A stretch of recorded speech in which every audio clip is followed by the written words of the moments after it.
Okay, so now I want to introduce you. We're going to go into our first speaker now. I'd like to introduce Will Warne, the founder and partner with KidRunner. So Will has been on this stage, and if you can make your way up here while I'm giving you your intro. He's been on this stage and the stage at BVC with the world's only hands and arms free, high performance, multi-terrain kid jogger created so that parents like Will could keep running the way they've always loved to run. So what's new with KidRunner, Will? Thanks, Warne. Thank you, guys. It's a great cheering section. Thank you, guys. It feels like a homecoming. Great to see a lot of good friends here. I've got 5 minutes. I want to answer 3 questions. That's 5 minutes. That's 1 minute for every year we've been in business, so I'm going to start moving. Where's your KidRunner? Why isn't it on stage with you? Great news, it's because they all sold out. The other reason is one of our core business strategies is zero to low inventory. Why did it take so much time to do KidRunner, nearly 5 years? A couple of reasons. One, we had to reinvent an ancient technology that sucked. When we did reinvent it, we didn't realize that there was no manufacturing technology that would enable us to scale the innovation that we created to solve the problem. And once we did solve it, once we did find the manufacturing, once we did all of that work, we ran out of money. So then we needed to go find partners, which we did, and I'll give you guys that quick update tonight as well. And we really appreciate our partners. It's been a game changer for us. So the question is, where are we now? This is a long, but I'll make it quick list. We sold out our product launch to a bunch of great parent runners who have given us nothing but fantastic reviews. They share their pictures, their race wins, their training with us. Totally inspiring. We won the Bend Outdoor Works Venture Out Breakout Award this year. It was a huge honor for us to be on the stage, sharing with a lot of other good companies. We were awarded our 3rd US patent. We're the first kid jogger known to have qualified for the New York Marathon in a 6-minute, 30-second half marathon pace, raced with a father in a reindeer suit. Check it out online. If you can beat 4,000 runners pulling a 50-pound kid in a reindeer suit, tell me that's not the best kid jogger in the world. We've expanded our investment partnerships, as I said. We've joined the Bend Outdoor Works cohort group, the 5th cohort group. Not only is that a great group of mentors, but the network that has been in that group before are become kind of virtual mentors to us, and that's fantastic. We've implemented a new scale composite partnership, and we've offshored 70% of our product, except for the high technology composite parts that come out of Colorado. There's only 2 factories in the world that can do what we need to do with our composite solution, which is the patent base of KidRunner, which makes it work the way it works. So we're now in a position to finally lower COGS, scale manufacture, and deliver, and I'll get to where we are in delivery. We've been reviewed in Men's Journal, Gear Junkie. We'll be in Runner's World in July, each one calling Kid Jogger the most exciting, one of the best new outdoor sports kid products in the running business. And we're super excited about that. You can check out Men's Journal, Gear Junkie, and you can look at Runner's World in July. We'll be in LA Times in July as well. We have a new website, video, content, check it out, great videos. We just had a random viral video go crazy, over 5 million views. It's on our Facebook site. The Max King original 10K Bigfoot win, that now has nearly 100,000 views. It's fun. Check it out.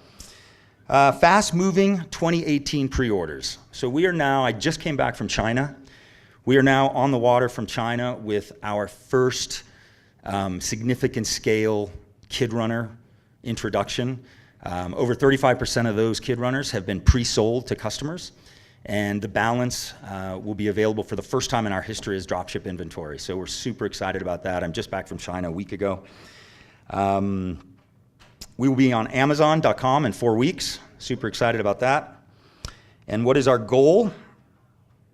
Not only to finish in 5 minutes, but we have always wanted to be the next great Bend outdoor sports brand. And so that has been a mission of ours. It's inspired us because of the people that we have been inspired by. So for us, our goal is to be the next Bend outdoor brand and to fundamentally change the world for parents that they want to share with their kids in the outdoors. Anything else? How'd I do? Julie? 30 seconds. So I'm going to repeat questions for you because there's different people around them. Okay. So the way we do this, we have a few minutes for Q&A, and I'm going to repeat the questions because there's people in, and summarize them generally, put commas and exclamation points, etc., and so that people in the other room can hear us. So who has a question for Will? Yes, right here. How'd you go about sourcing your overseas suppliers? How'd you go about sourcing your overseas suppliers? It was a combination of things. Some of it was just down and dirty Alibaba, looking for factories that could do the kind of work we needed to have done. There's not a single part on KidRunner that's off the shelf. Every single component, hardware, software, is a completely innovated, custom piece of hardware, technology, material. So we had to start from scratch. There was no other way to solve the problem. So in China, we looked at Alibaba. We pre-qualified factories that we thought might be able to do what we needed to do. Then through another entrepreneur here in Bend, we hooked up with his China sourcing partner. She's been fantastic, and she's helped liaison between ourselves and this factory. We just spent 3 weeks on the factory floor, literally 16 hours a day, with her and our factory partners. And any other information you guys want about that, I'm happy to share. My day job life was in offshore manufacturing forever. I thought I knew what I was doing. I knew nothing. Welcome to startup. Yeah, Betsy. If I was in Drake Park and I saw a KidRunner, what would I see? If I was in Drake Park, or any other park for that matter, and I saw a KidRunner, what would I see? Well, you'd see the only parent in the world happily running with their kid. And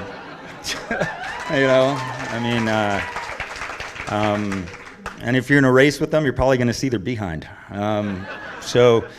KidRunner's won every race it's ever been in against other kid joggers. Oh, okay, what does it look like? Well, we really pride ourselves in design. One of our partners is an industrial designer. What does it look like? It's got... The person, the KidRunner. Oh, okay, thank you. I'll be the KidRunner. Yeah, so, sure. You want to be in front or behind?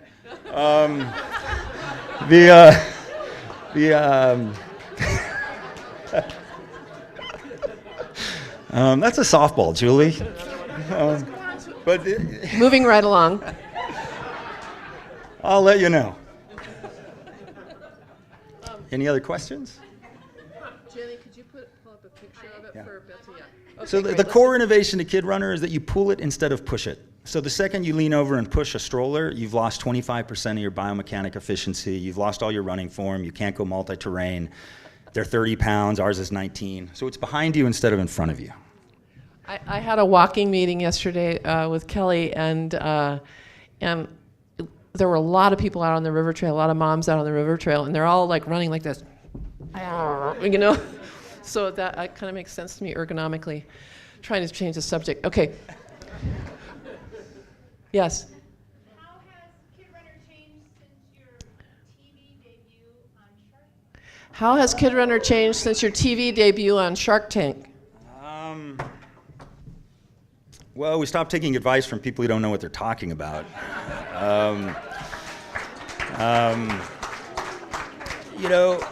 This is the kudos I'll give to the Shark Tank guys. They gave us a really important lesson.